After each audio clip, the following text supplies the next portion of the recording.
David, great to connect. Welcome to the podcast. Yeah, thanks for having me. Appreciate it.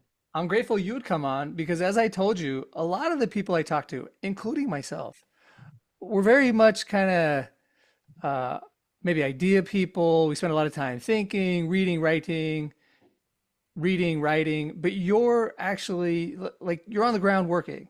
And that's one of the reasons I wanted to talk to you is because you've had so many cool experiences working with youth and making a difference and a positive impact in their life. To get started, though, I'm curious. You grew up out here where I'm at, not too far from Lawrence, Kansas, on the other side of the border. But what was it like growing up in Kansas City? Um, Kansas City was wonderful. I don't know if a lot of kids feel that way about where they grew up. I just think Kansas City is awesome. Growing up there, I just feel like I got a little bit of everything as far as my interactions with people. My schools were very much like uh, a composition of a lot of different aspects of life, which I thought was cool. Um, I I feel like I had a lot of good experiences being a minority religiously out there, being a member of the Church of Jesus Christ of Latter-day Saints in Missouri's a pretty interesting experience, Yeah, just because there's some history there. But I also think having those experiences helps you to know how to interact with people of all different backgrounds. I think that was really helpful for me. I brainwashed all my kids to be Kansas City sports teams it's great. fans. So like they live that life now, but they didn't live the hard life that I lived growing up, Right, they've been having success now. famine. So they all are big Chiefs and Royals fans. And so yeah, it's fun. It was a great place to grow up, and I still think about it with a lot of fondness. So, how did you end up moving out west and attending BYU? So that was my one and only school that I applied to, One and only. Wow. which I didn't consider. Like what a terrible plan that was at the time, like not to even have a plan B. A lot of my friends went to the University of Missouri and other like state schools, which is funny because when I told them about BYU, they're like, what is that? Like Yeah. I think Dave Beck like is going to a made up school, like people weren't very familiar with it out there. And I wasn't like this diehard BYU guy, which I learned when I got out here, like there are diehard. But for me, it was just like this is a good school option. I applied to it. I was able to get in. Um, but I also thought it was just going to be for a period of time. Like I thought I was going to go to school, hang out for those years, and then get back to Missouri. Like that was always the plan was to get back.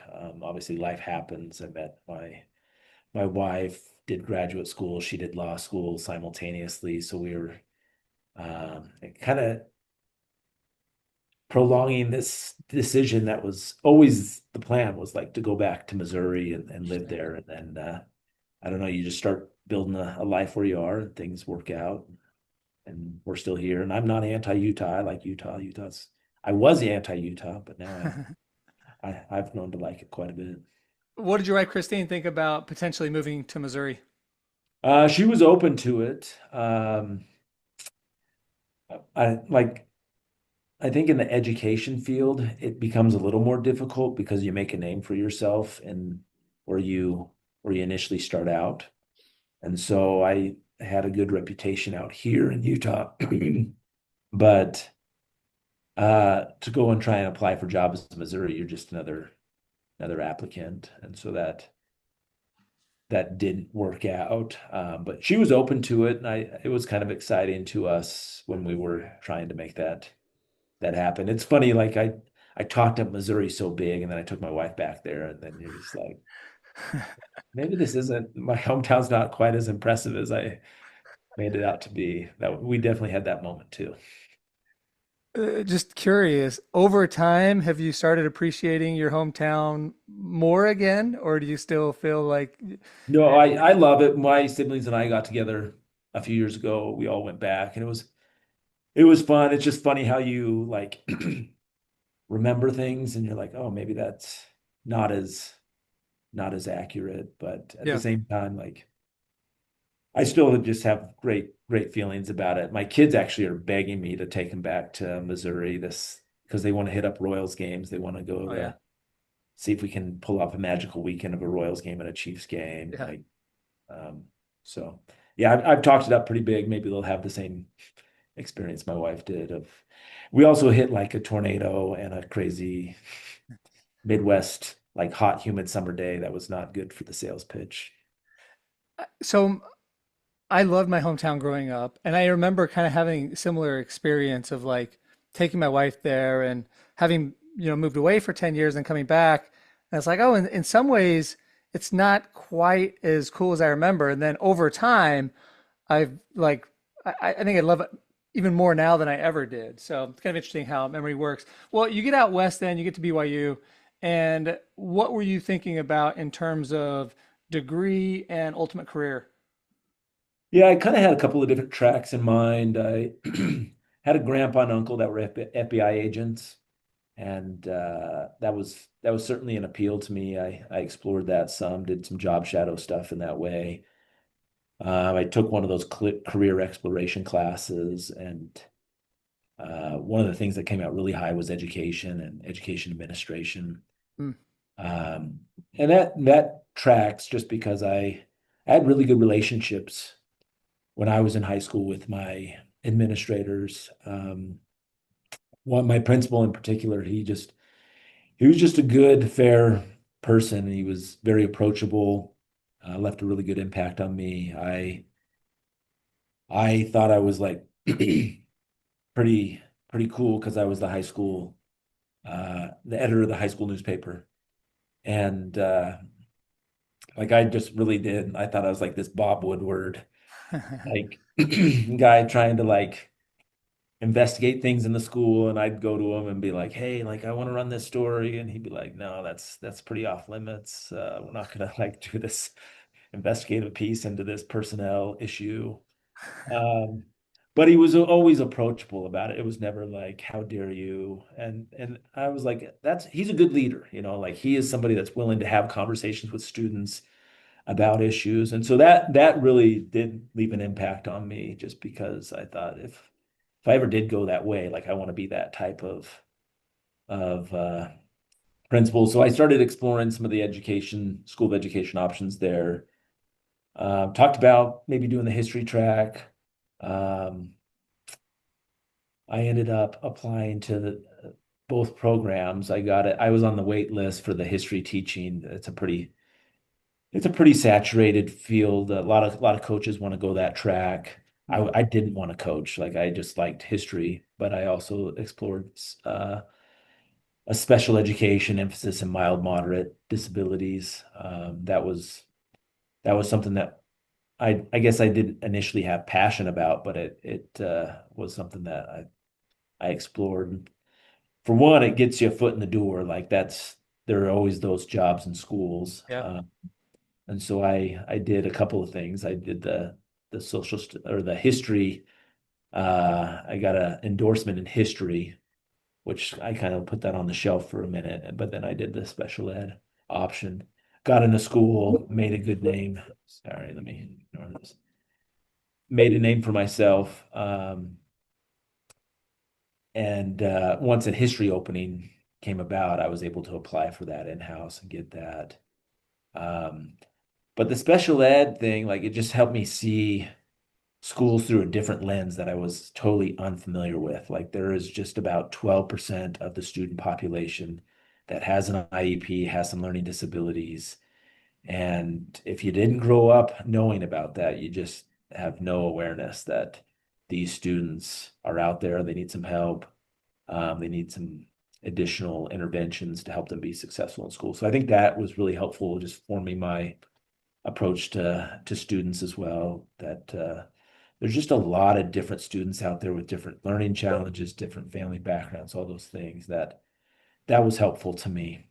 So about 3 years into that, I started a master's program in the evenings where I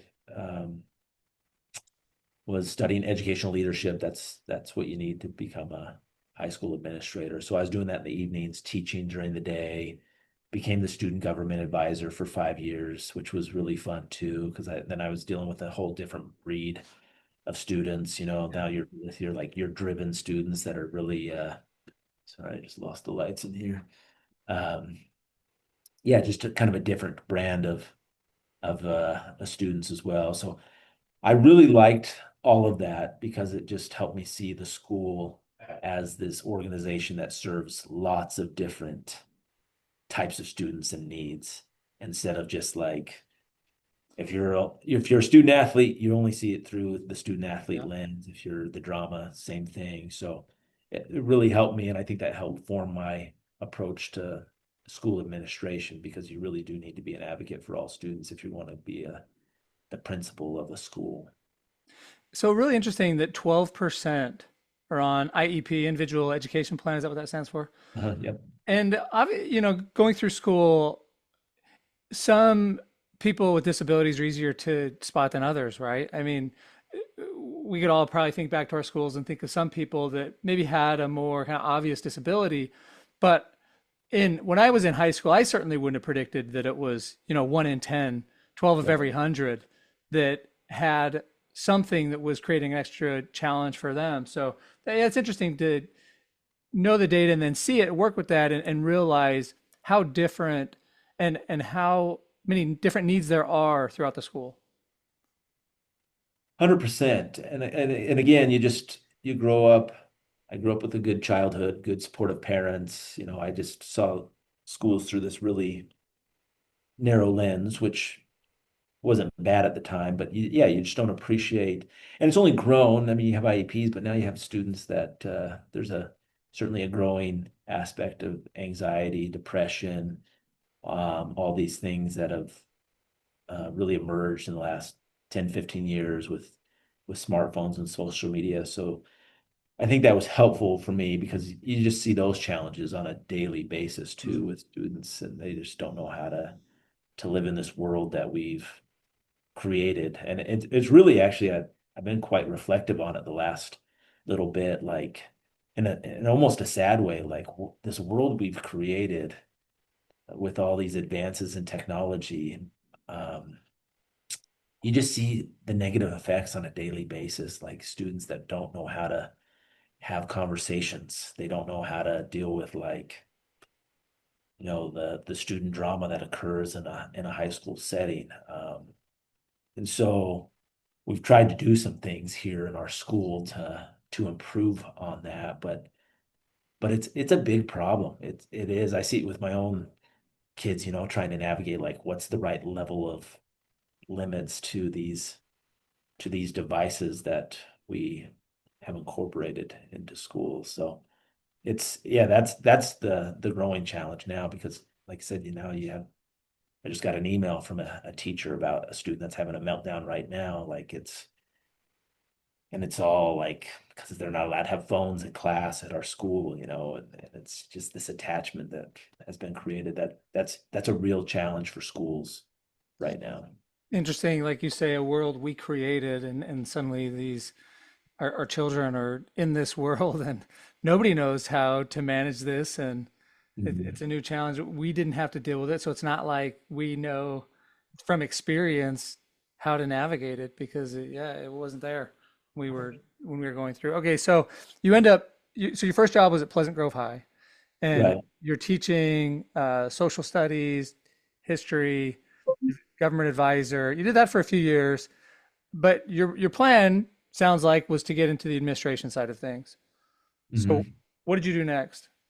So yeah, so I'm teaching, and teaching is a great experience, and you definitely have to teach if you want to go into administration because there's this level of authenticity,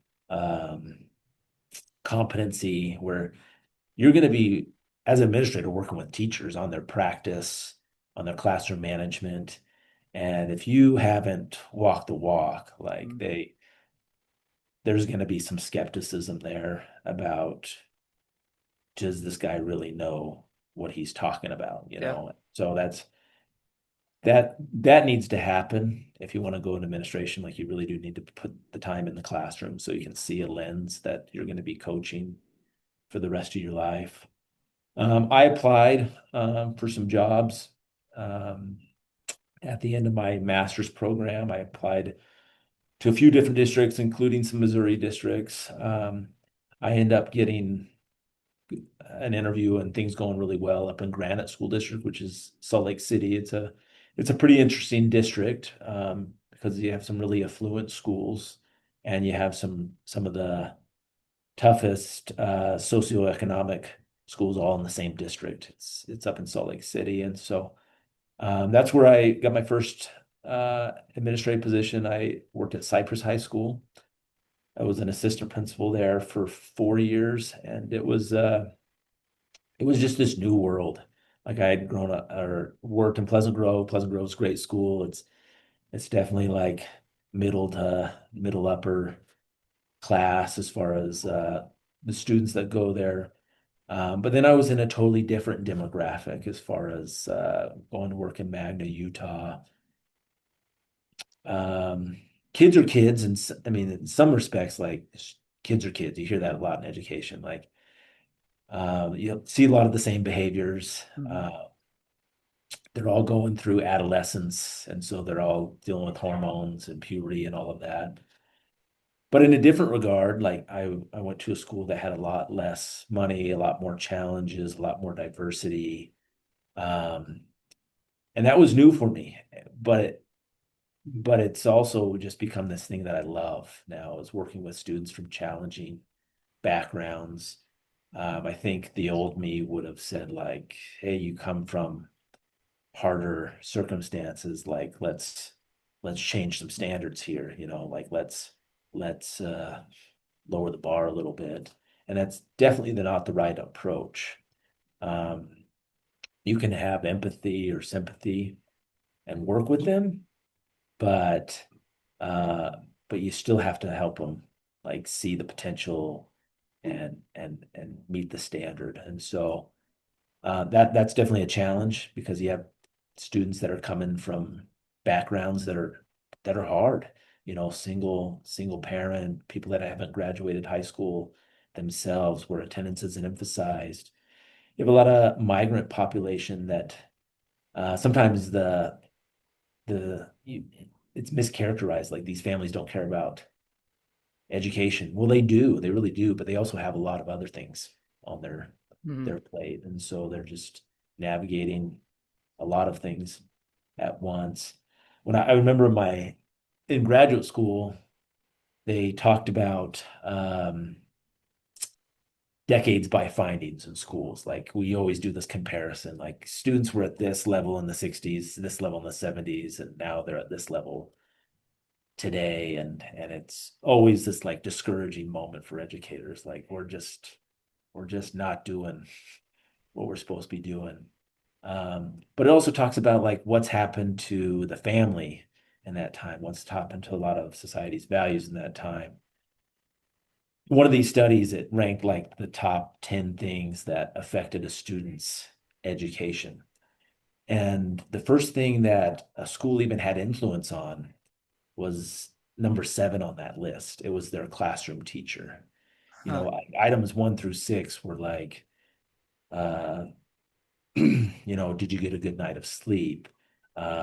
Education of the parents in the home, um, status of the marriage in the home.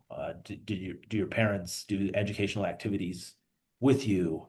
Read to which I know you're really big on, like all these things. And so it was like this moment, I'm like, man, like, what do we do with that? Like, is that just going to be our forever excuse? Or do we say, okay, let's like focus really hard on this 7th item? Like, once they do arrive at school, like, we need to be delivering them a really high quality educational experience. So that's a real challenge. And you still see that today. I still have students in my current school that are coming to me super tired. Like, I met with just 2 days ago, a girl that she's sleeping in class and teachers are annoyed by that. And so I pull her down and visit with her, and she's working at McDonald's till 1 in the morning, four Oh, nights a week. And we expect the students to then, she rides the bus here. Bus comes at 6:30, and so she's just not even getting close to enough sleep, right? She's not being disrespectful. Um, when I met with her, it was a great conversation, but that's hard. That is a really hard situation for a student to be successful in. But she's doing this to provide for herself and help with the rent and her family and her home. And so I mean, these are tough, real situations that you're just navigating. And I think sometimes in a school setting, we have a conversation and we just think the change needs to be there, you know? So, and I've fallen into that trap, you know, I gave this kid a pep talk Yeah. and I saw them a few days later and they're still doing the same behavior. And it really, I've learned change doesn't necessarily work like that. Like you're in a school setting on the front lines, like you're just coaching these students. Um, and the change is incremental. But a lot of times it is happening. They need adults that are mentors that show them love and respect, show them the right way to do things. And so it's really challenging. It's really rewarding.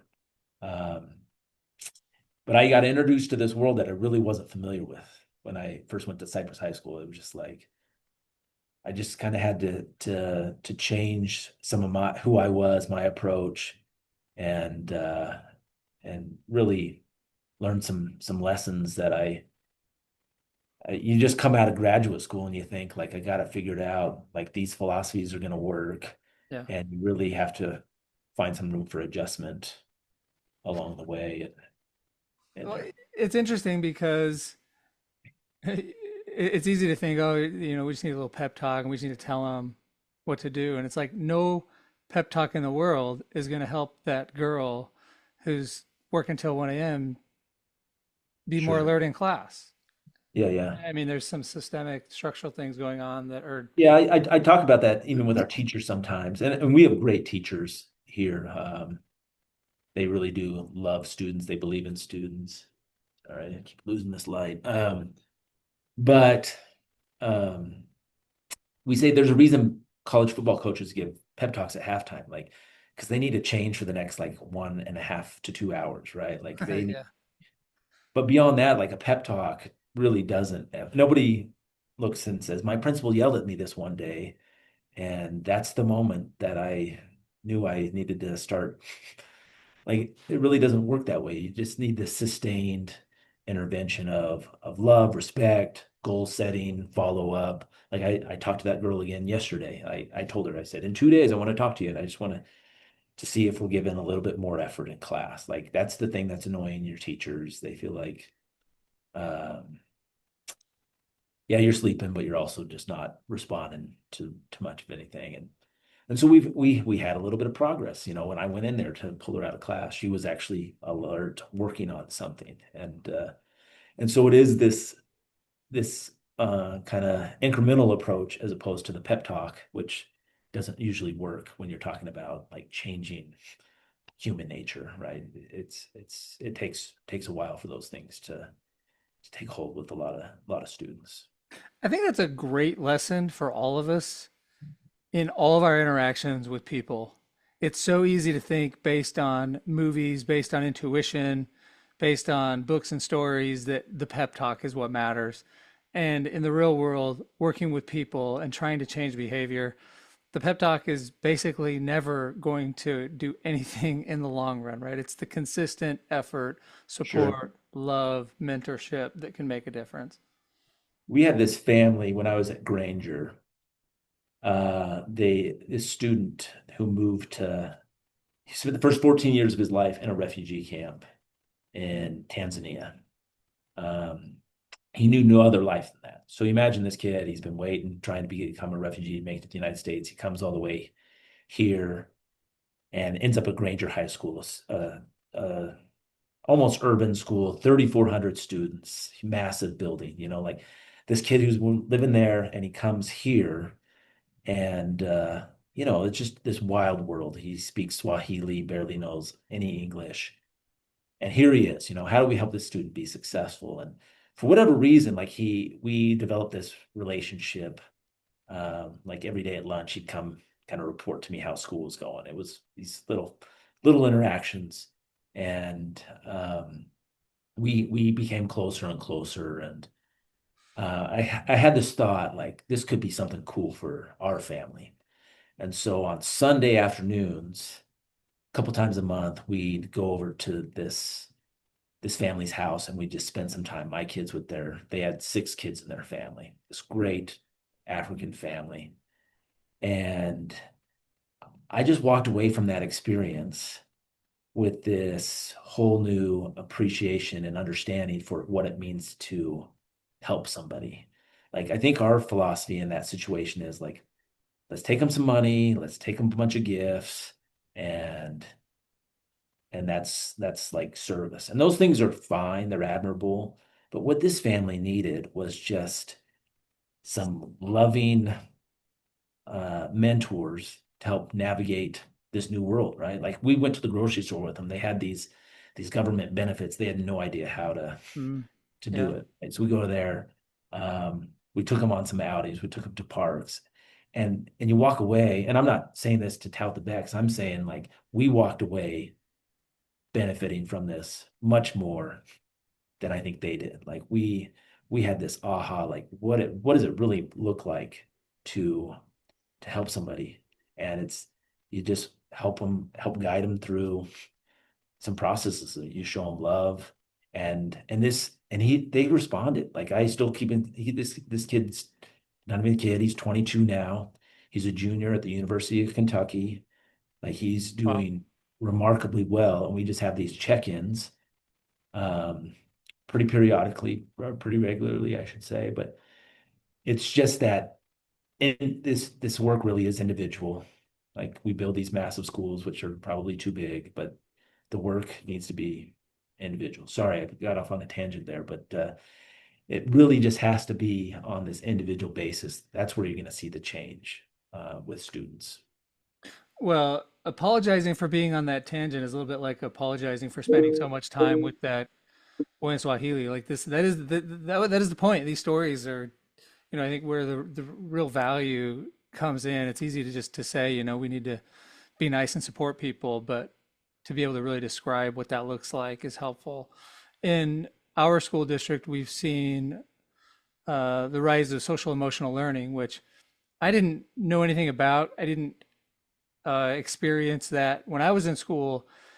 And I don't know what your view is on social emotional learning or if you even have it out there, but my kind of uninformed opinion on this is it seems like that's trying to address those items 1 through 6 that you talked about that maybe used to take place in the home, but aren't happening in the home. And so schools are trying to grasp with how do we set kids up for success when maybe they're not getting from home what they used to.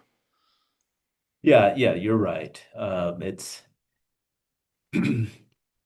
there's definitely a need, and so schools are kind of put in this funny position of like, sure, we have all these other math, English, science standards that need to be met, but we see these deficits that are really there. And I think there's a lot of agreement, like in the ideal, like these things should be happening in the home, but because they don't, schools play a role there. Um, in the best world, like these are practices that are being taught naturally in a classroom setting as you're teaching science. I was in an earth science classroom yesterday watching a teacher teach. I was doing her evaluation, but she was teaching students like these other skills as she was teaching about volume and density. And so the best educators really can incorporate what it means to, uh, you know, not be apathetic or be respectful in response. I have another teacher that held a funeral the other day for IDK. Uh, like the phrase "I don't know" is not acceptable in here. She held a funeral. They all had to put an "I don't know" in this little coffin. But then she taught him the skill of like, if you don't know something, you can't just sit there and say "I don't know" or be a non-participant. Like here's a better approach to that. So I think you're approaching some of those skills that we're talking about that are missing, that are best or that used to just be naturally learned. Um, But if you can incorporate it in your practice and just have a respectful learning environment where participation is an expectation and respectful in interactions, all those things at the same time learning about density and volume. That's the ideal. And I have some teachers that are really good at doing that. Yeah, that's interesting too, because that seems to make a lot of sense. Try to incorporate these other aspects, respect, paying attention, kind of cultural norms, expectations during the class, as opposed to having a 30-minute or an hour-long class on here's how to behave. That's a, here's how to have good manners. Yeah, That's going to be that's a tough class to teach. it's tough and students check out, right? Yep. Like it doesn't, it's not natural. It's all those things. So Okay, so you're at Cyprus now, you're in administration, and you also got into athletic administration. What was that like? yeah, so that's again, it's just a different part of a school world that I mean, you're an athlete, so you're familiar with the athletic side of that. But if you're not familiar with that part of schools, then you maybe you're misinformed or you just have these thoughts about athletes and athletics and how schools sometimes maybe get characterized as misprioritized because they care so much about this world, right? And um, so that was a really good experience for me just because you find yourself talking to parents about things that they really are passionate about and maybe I don't care about your kids' playing time, but if you want to come in and complain about this coach or this part of the program, then I need to be a good listener. Yeah. And so that was a good experience for me. It also mellowed me in some respects. Like if you ever talk to my wife, like one of the things that she was on the fence about when we were dating and deciding to get married was she thought I was just like this way crazy sports fanatic, like bad sportsmanship. Like she has stories of me refusing to shake hands at intramural games because I was just so mad at the end of these games, like this injustice that had happened. And she's like, I think I want to marry you, but this thing's kind Some of a red red flags flag. there, yeah. But then you get put into this role of being like you're supposed to be the voice of reason in these uh, tense athletics meetings, whether it's about parents being upset or even like the actual event, like those are usually pretty hotly contested moments in a school. I remember this one basketball game at Cyprus where we like there's like 10 seconds left. It's a 1 point game, and our our team's bringing up the ball. Like we have a chance to, take the lead here, have this dramatic finish, and our player gets called for an offensive foul as he's bringing up the ball. Like he calls like a legal screen or something. And so turns the ball over. The fans are just going nuts, because we've just lost. We're about to lose this game. We foul them. They hit their free throws. We end up losing the game. And people are just parents, students are all going nuts in this. You can just imagine the scene, a Friday night in a high school gym where people are just losing their minds. Yeah. And the school cop is sitting next to me. He's like, Beck, like, what are we gonna do? Like, that ref just screwed us. And I'm like, that doesn't even matter right now. Like, you and I are like the only people that are gonna like keep a lid on this. Like, we gotta get those refs to their locker room safely. Like, that is the only thing that we got to do right now. Like other than that, like, and so it was like this moment where I could see myself being one of these irate, yelling fans Yeah. not that long ago. But then once you realize you're like the voice of reason in these situations, like if you're not reasonable, like nobody's gonna be okay in this moment. So we walked into the locker room, and I've had a few other experiences like that where like people are just crazy at the like people lose their minds, like perfectly rational people Yeah. lose their minds sometimes in sports, and you just have to.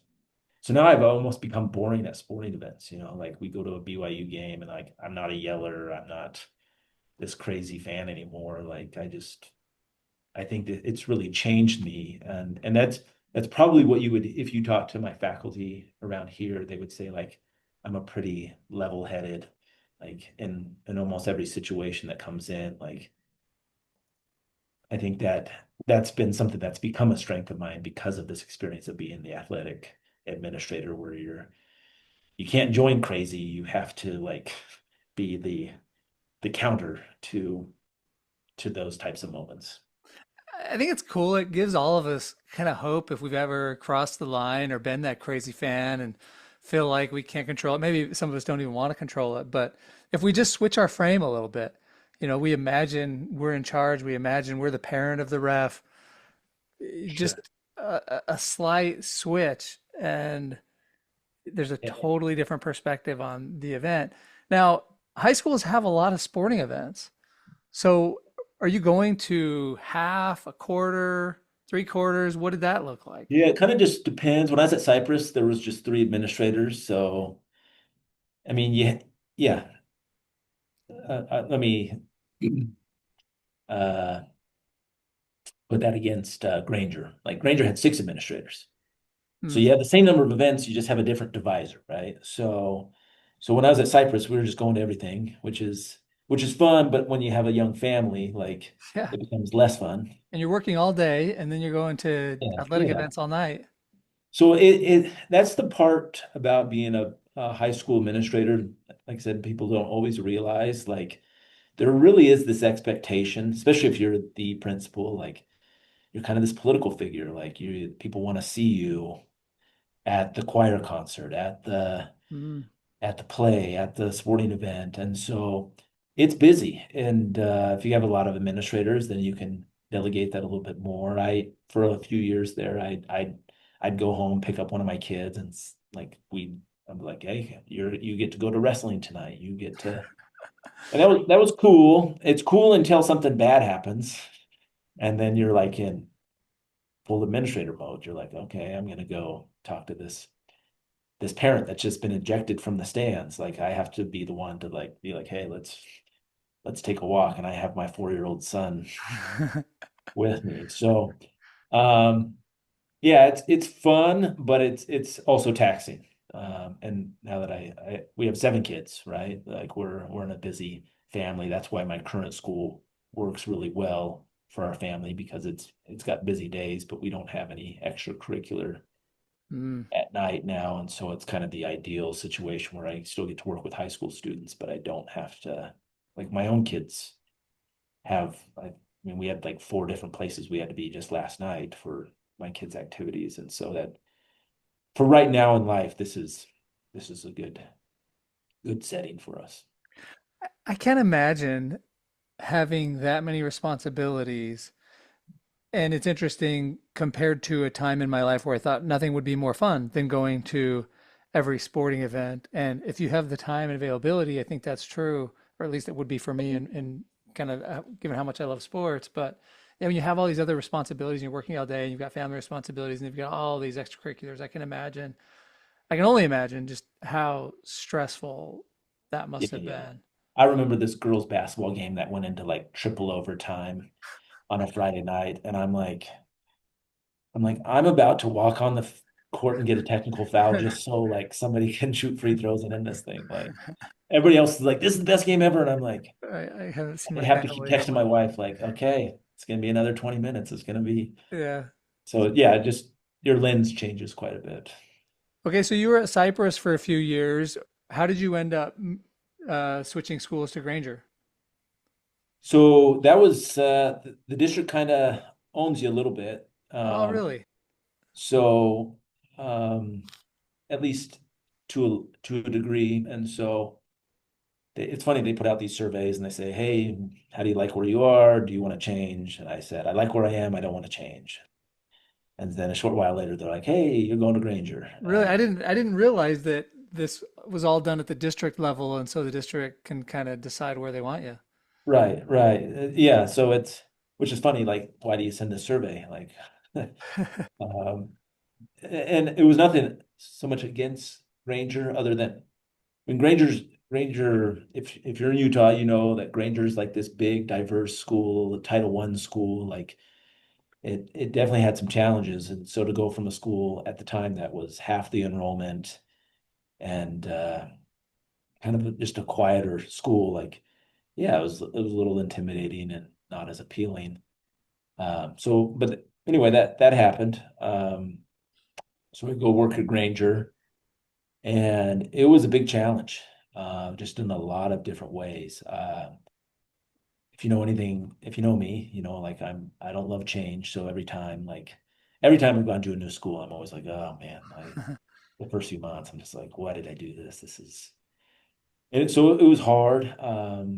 But again, just some great experiences, some great people there. You get to to help run a school like that is that big and that diverse, that complex. Like you just really need to be working with some good people, hiring good people. You just really start to understand the philosophy of surrounding yourself with good people because you can't a handful of good administrators can't effectively run a school of 3,400 students. Like Yeah. that's just a massive school that you're responsible for. And so, um, yeah, I had another administrator I worked with there that he was all about like he was different than me. Like I was like this like pretty anti-risk taker. Like let's just like do the status quo. Like let's do incremental changes. And he was all like, no, we got to think big here. We got to do some big changes. Let's maybe change the schedule of the school. Let's change some of the programs, student recognitions, all this stuff. And I learned a lot from him just as far as like how to make a big decision and how to own a big decision, like and how to make a decision a good decision. Like sometimes I think we say, oh, let's see how this goes. And he was all about like, no, we're gonna be the ones To that make it make go this well. a good Mm. decision. So that was helpful to me to like learn better ownership of a school. Because I think sometimes you get the vote of like, well, we'll do this thing and hope it turns out, and you can't approach change in school that way. Like you got to be on the forefront of making the things work.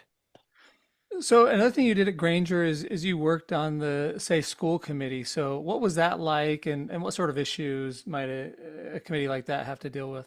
So yeah, so I was that for about 5 years. So you're on a committee in the district. They have one high school, one junior high, one elementary administrator for the whole district.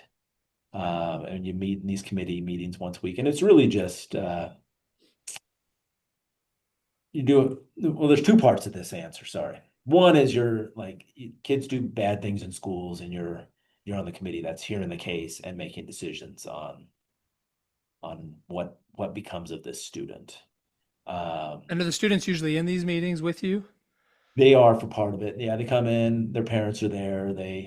I mean, it's just yeah, it's all the Wow. things that you know, weapons, fighting, gang stuff, drug stuff, um, all those types of offenses.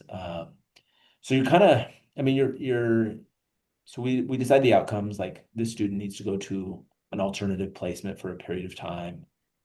Um, and it's hard because again, you're meeting with these families and issues are almost always complex, you know, Yeah. like it's you learn in schools like really good kids make really stupid decisions and I think sometimes in society we just want to say like bad people in this box, Yeah. good people in this box, and that it's really just I have students in my current school that have done some tough things, you know, like they have made some really poor decisions, been really court involved. But again, once you get to know them, like we're playing the long game with a lot of these kids. These aren't like adult hardened criminals. Like these are people worth saving and helping. And so being a part of that committee was helpful to me because you kind of got to learn this balancing act of you still realize like a parent of another student in the school has this right for their student to go Yeah. to a safe place, right? Like you have to take that into account and realize like parents don't want people at their kids' school that are guilty of these types of offenses. So you have to, that's a good voice to also remember as well. So a lot of balancing there. Um, Schools, I had a couple of girls that had a little confrontation the other day, and I got to meet with them and their family, and you have this conversation about safety in schools. Like nothing else really is going to matter in a school if people come to a school that doesn't feel Yeah. safe. And so we try really hard. We tried at Granger, and we tried really hard, like just to create this safe culture where we're not allowing behaviors in the school that create this environment. Because as I explained to these girls the other day, I'm like, when you guys act like this, when you have your outbursts in the hall and you're mad at each other, like everybody takes note of that, and the school feels differently when that happens.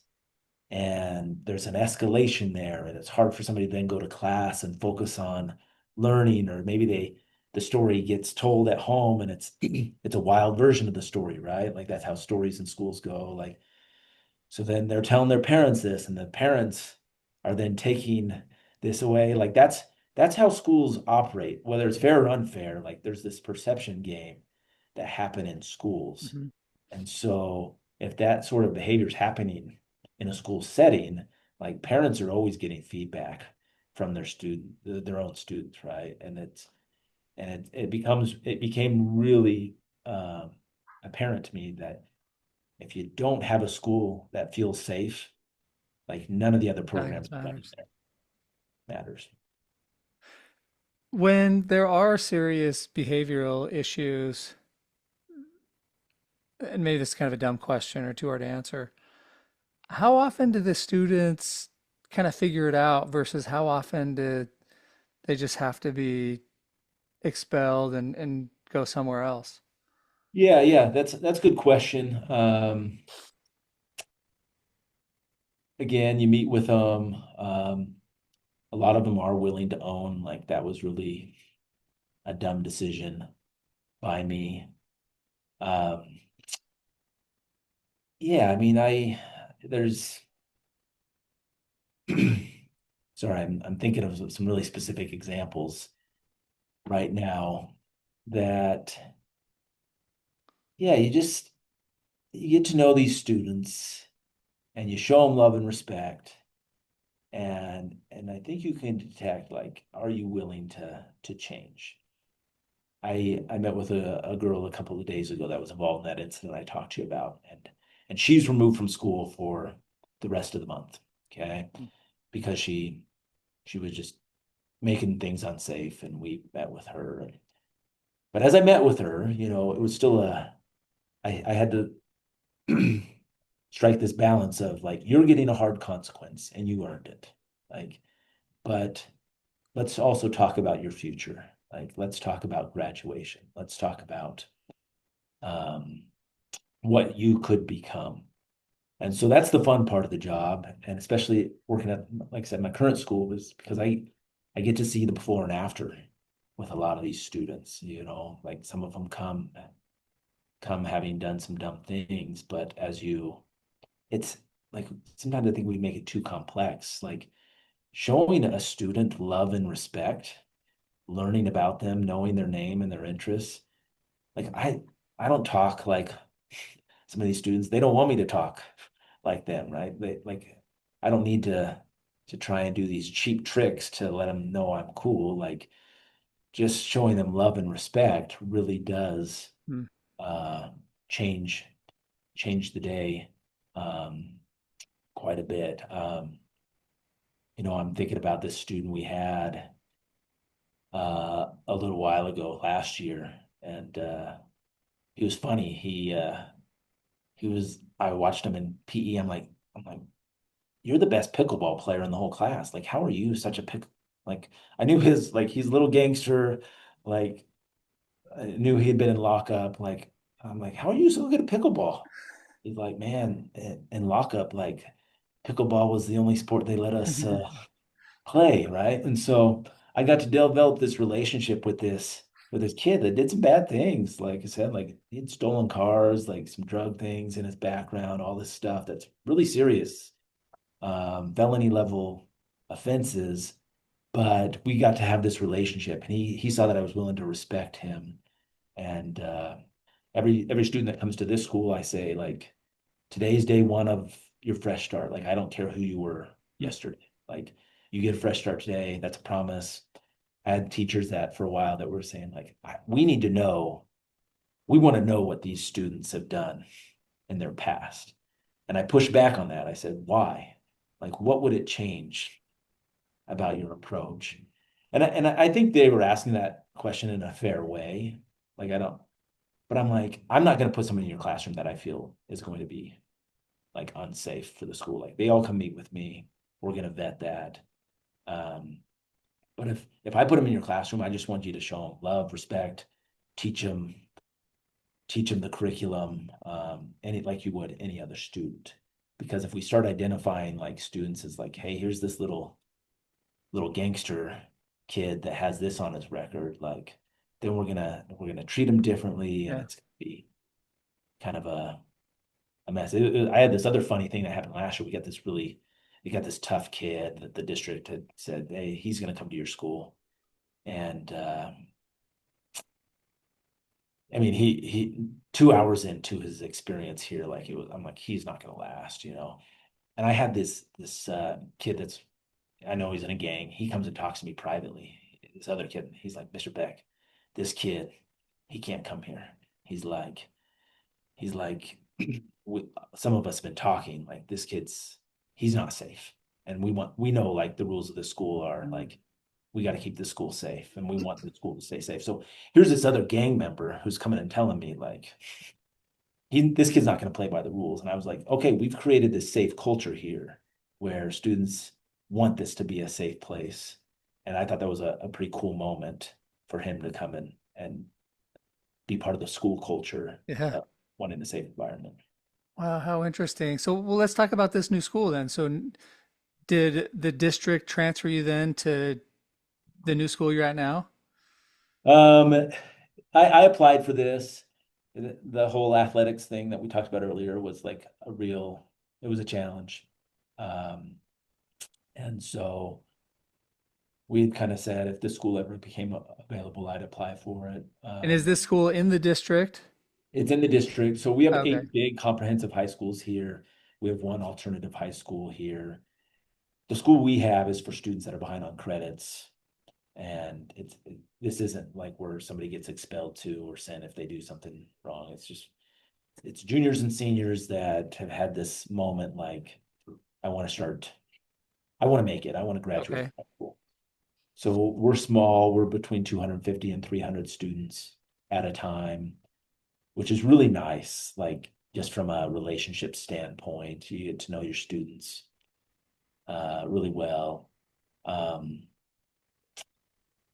yeah, and it's so small, you can really develop a school culture. You can Hmm. really um, set the tone as an administrator, which isn't always easy at the big high schools. You know, like I've talked to so many people that they're like, I never talked to my high school principal once, you know, like because my school is so massive. Here it's quite different. I try and stand at the door every day and greet every student as they come in. I try and make it into every classroom. We only have 18 classrooms. I can do that. So there's this school culture where lots of positive interactions. Um, so there's a couple of philosophies that we've put into place here. One is, I don't know if you've ever read the book, The Power of Moments. Yeah, the Heath brothers. Yeah, yeah. So we've really tried to incorporate some of that into our school, like just realizing um, you can you can put in place some powerful moments from the. 'Cause you imagine the student that walks into our building. They've not been successful at school. They probably haven't been attending school. They're low on credits, and now I'm going to this other place that alternative schools have reputations, right? So that's the the background of every student that walks into our building. So um, we put some things into place to try and like counter all of those feelings of anxiety or whatever the feelings might be. So every student that comes in that wants to enroll here, they have to have a parent meeting with the principal. So that makes my schedule pretty busy, Wow. but it's worth it to me. And we cycle through about 500 students a year that come to us, but every single one of them, they get a 20-minute meeting with me.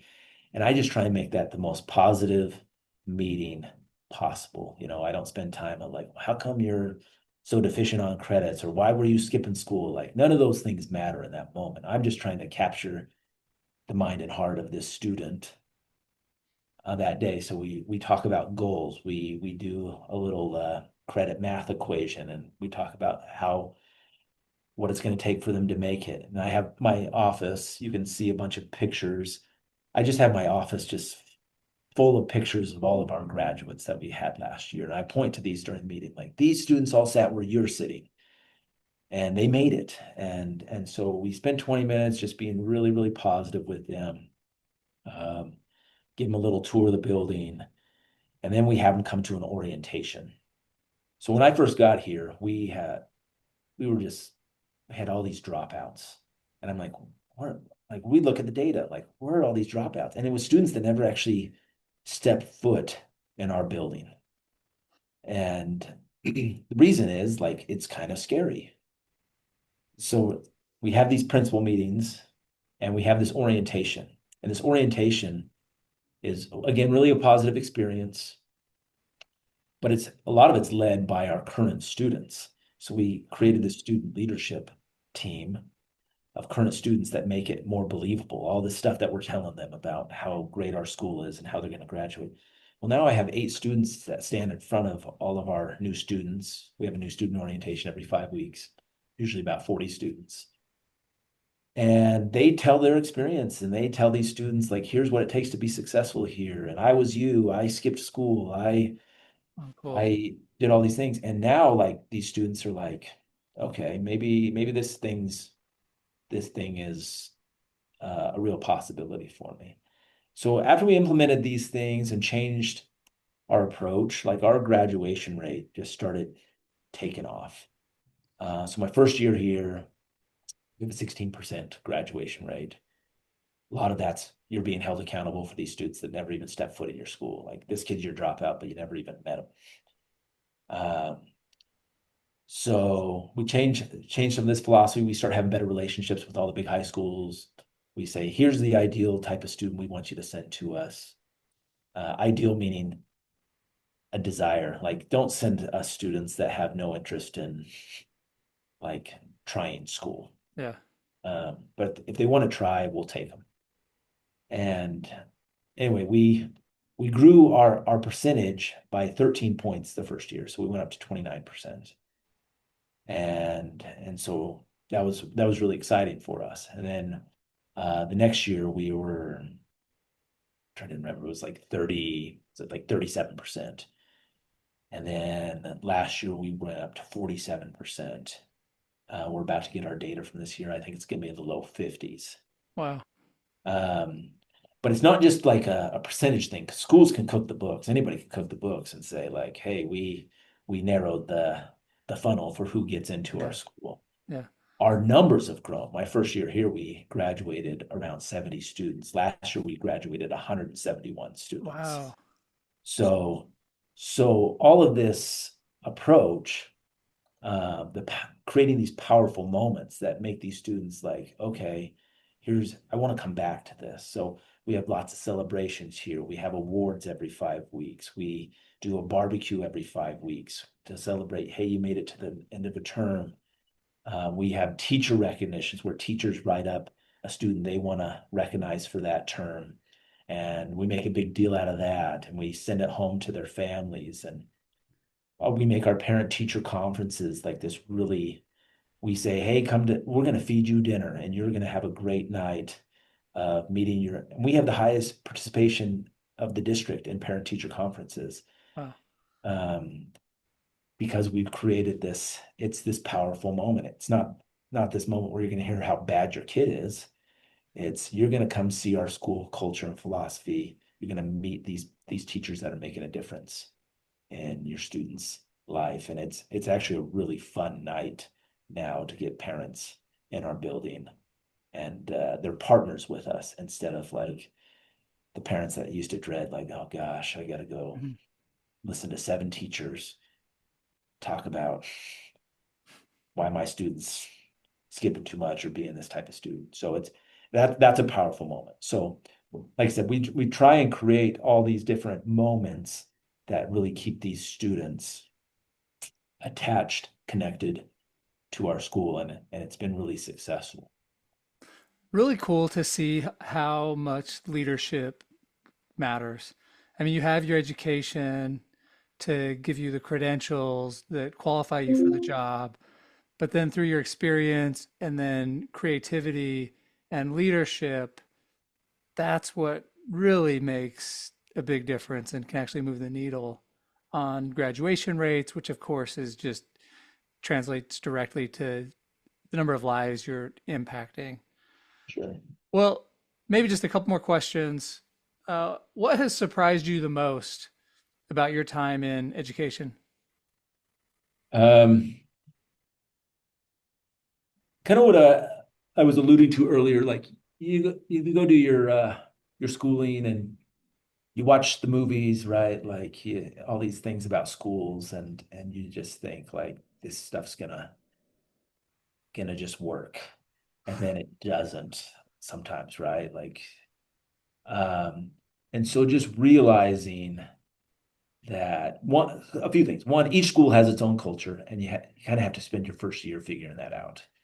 Um, Hiring is the most important thing a principal does. Hmm. Um, Getting the right people in a school. You hear me say this all the time. I want people here that like kids, and that sounds so simple, but we got to get the right people in schools that really like students. So hiring, that's been a surprise to me. Um, Surprised that you've heard me say love and respect a few times, but just this idea that we can come up with complex programs and read all sorts of approaches, philosophies to schools, but really showing love and respect to to your staff, to your teachers, to your students really does set a culture for your whole school.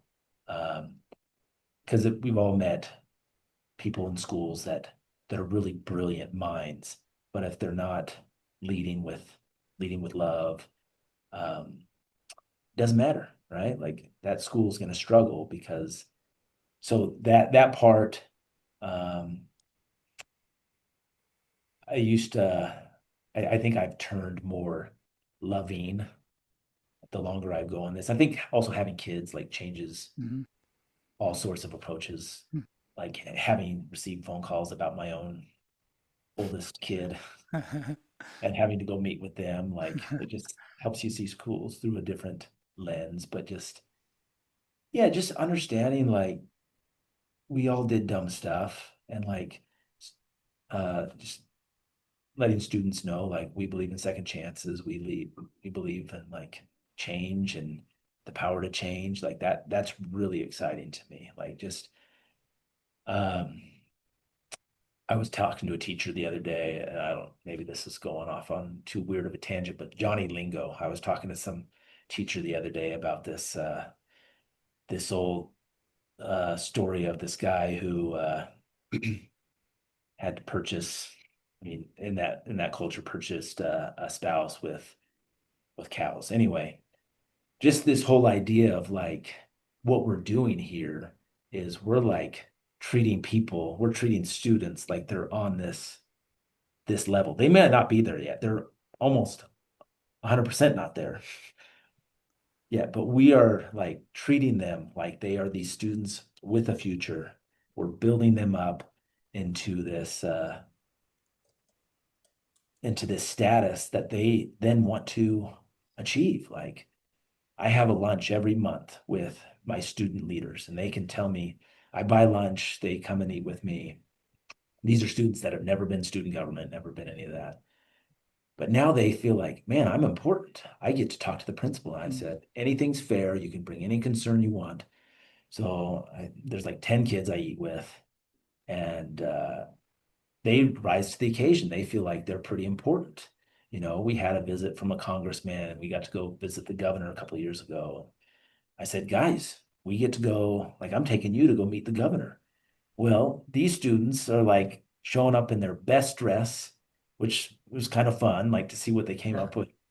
But they just rose to the occasion. It was cool. Like, and once they've tasted like what it's like to live up here, like I'm gonna keep wanting to live up Yeah. there. It's pretty fun to see. One of my favorite quotes was from Stephen M. R. Covey, and he says he tries to treat people according to their potential rather than their behavior. That's something I Yeah. think about a lot. Treat people according to their potential rather than their behavior. Well, any final things you'd like to share as we wrap up, David? Um, I really love being in the people school business. It's fun to see the change in students. It really is quite rewarding. Um, I think no student's a lost cause. Like everybody just arrives at a different time, I think, at this aha of like what their future is, what they can become. And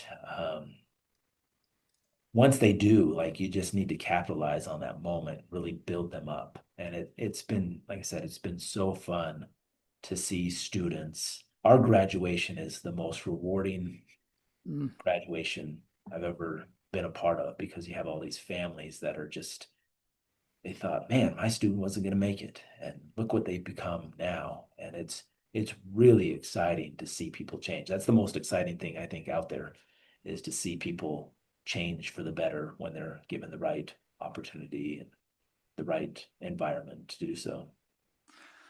Well, I am really grateful you agreed to do this interview, this extended interview, longer than most interviews on Nickels and Dimes. And you cracked the joke earlier about, some of the other guests that have been on this podcast, but you were every bit as inspiring and interesting as any of the other guests, because you're, like I say, your boots on the ground. You're making a difference. I've been thinking a lot about AI and how it's changing the world. But the one thing that is completely AI proof is creating moments for people and connecting with people. That is something that, social media, it's, the social part is, it's right in the sense that we can stay connected to people virtually, but it's antisocial in that it only, nobody looks at Instagram with their friends. Nobody's looking on the same screen when they're on Instagram. Yeah, Social media, only these companies benefit when we're isolated, when we're on our own devices, when we're by ourselves. yeah, yeah. And so you've been so inspiring to me, even though I'm in education. Like I had to remind myself during this interview, you're so inspiring. And it's like I want to do that same thing. I want to help more. And I'm like, well, I am in education too. I do teach, but I admire you and the degree to which you're connecting with and working with so many students. So this will be, anybody who knows anyone who's thinking about education, I think this is just such a fantastic insight into what it's like, the ups, the downs, and then all the ways that you can make an impact. And you certainly shared some great ideas on how to do that. So that was kind of a long outro, but David, thanks so much for coming to the podcast today. Yeah, appreciate it. Thanks, Nate. Okay.